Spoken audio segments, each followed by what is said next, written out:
শনিবার দিন ছিল প্রথম বিপত্তারিণী পুজো। আমরা প্রথমে বিপত্তারিণী পুজোটাই করেছিলাম। আর কোথায় গেছিলো আমার শাশুড়ি মা, কার বাড়িতে গেছিলো পুজো দিতে, সব কিছুই তোমাদের সাথে এই ব্লগের মাধ্যমে শেয়ার করব। চলো বন্ধুরা, তোমরা কেমন আছো? নিশ্চয়ই খুব ভালো আছো। তোমাদের ভালোবাসায় আমিও খুব ভালো আছি। এবার দেখো, প্রথম শনিবার দিন বিপত্তারিণী পুজো ছিল। সেদিনকে মা কোথায় গেছিলো পুজোতে দেখো। সেদিনকে খুব বৃষ্টি পড়ছিল। পুজো দেওয়ার টাইমটাতে এত বৃষ্টি পড়ছিল যে মা যেতে পারছিল না। মানে বাবা দেখো ছাতা মাথা করে মাকে পুজো দিতে নিয়ে যাচ্ছে। দেখতেই পেলে পুজো শুরু হয়ে গেছে। এবার বলি বিপত্তারিণী পুজোটা কোথায় হয়েছিল। বিপত্তারিণী পুজোটা হয়েছিল হচ্ছে আমাদের পাশের বাড়ি, দাদার বাড়ি আছে, দাদার বাড়িতে পুজোটা হয়েছিল। দেখো এখানে সবাই মিলে এখানে পুজো দিতে এসেছিলো। এখানে আমাদের পাড়ায় অনেক কাকিমারা সবাই মিলে এখানেই পুজো দিতে এসেছিলো। আগের বারও এই দাদার বাড়িতেই পুজো হয়েছিল, তো এবারও এই দাদার বাড়িতেই পুজো হয়েছে। তখন ঠাকুরমশাই এসেছিলো বেলা 10:30 বেজে গেছে। 10:30টার সময় এসেছিলো, বসতে বসতে বেলা 11টা বেজে গেছে পুজো দিতে। তাই জন্য মা সকালবেলা স্নান টান করে টোরে নিয়ে একেবারে পুজো দিতে চলে এসছে। আর দেখতেই পাচ্ছ সবাই চলে এসছে।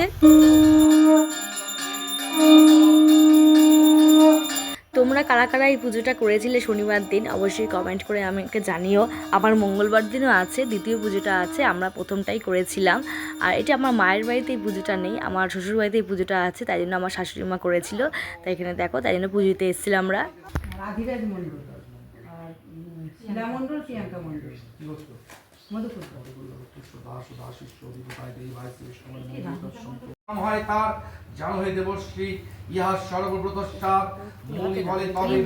তারপরে দেখো নামগোত্র দিয়ে সব পুজো দেওয়া হলো। তারপরে দেখো ঠাকুরের ব্রত কথা বলা হচ্ছে। শুনতেই দেখতেই পেলে তোমরা, খুব সুন্দরভাবে ব্রত কথাটা শুনছিলাম আমরা।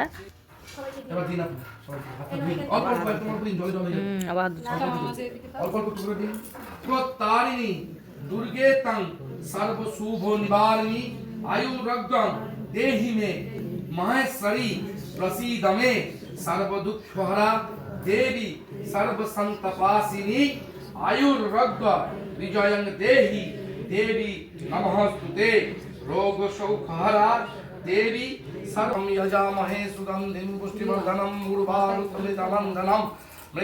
তারপর দেখো নামগোত্র দিয়ে পুজো হওয়ার পর তারপরে অঞ্জলি দেওয়া শুরু করলো। অঞ্জলি দেওয়ার পর তারপরে ঠাকুরমশাই হোমে বসেছে।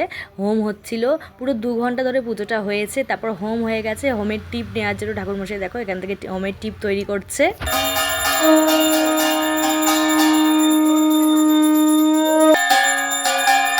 তারপর হোম হয়ে যাওয়ার পর ঠাকুরমশাই দেখো এখানে আরতি শুরু করে দিয়েছিল। আরতি হয়ে যাওয়ার পর সবাইকে দাগা বেঁধে দিচ্ছিলো। দেখো যারা যারা পুজো দিয়েছে সবাইকে ঠাকুরমশাই দাগা বেঁধে দিচ্ছিলো। তারপর পুজো হয়ে গেছে। আমি তারপর ঠাকুরের ডালা টালা নিয়ে সব কিছু বাড়ির দিকে আসলাম। মা পেছনে আসছিল। তারপর বাড়িতে এসে দেখো মা আমার সোনা বাবাকে দেখো তাগা বেঁধে দিচ্ছে। দেখো সোনা বাবা কি খুশি, ওকে তাগা বেঁধে দিচ্ছে বলে সোনা বাবা দেখো কতটা খুশি। এদিকে দেখো আমাকেও মা বেঁধে দিচ্ছে।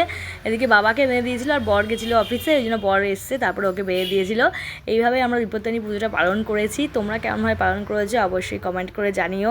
আর ভিডিওটা কেমন হয়েছে অবশ্যই বলো বন্ধুরা। তারপরে আমি শুরু করে দিয়েছিলাম, মা যেহেতু 13টা লুচি খাবে, 13টা লুচি, ময়দা মাখা, আলু কাটা সব কিছুই শুরু করে দিয়ে সেগুলোর ভিডিও বন্ধুরা করতে পারিনি। এখানে দেখো মা বসে পড়েছে। মা তখন 4টে বাজে, তখন মা খেতে বসে গেছে। কারণ যেহেতু মা আর খেতে পারবে না, এই পুজোর নিয়ম হচ্ছে 13টা ফল, 13টা লুচি, 13টা মিষ্টি আর সাদা আলু চচ্চড়ি, এটাই হচ্ছে আমাদের নিয়ম। এটাই খেতে হয়। মা দেখো এটাই খেয়ে নিচ্ছিল। চলো বন্ধুরা, টাটা। আবার নেক্সট ব্লগ নিয়ে তোদের সাথে দেখা হবে।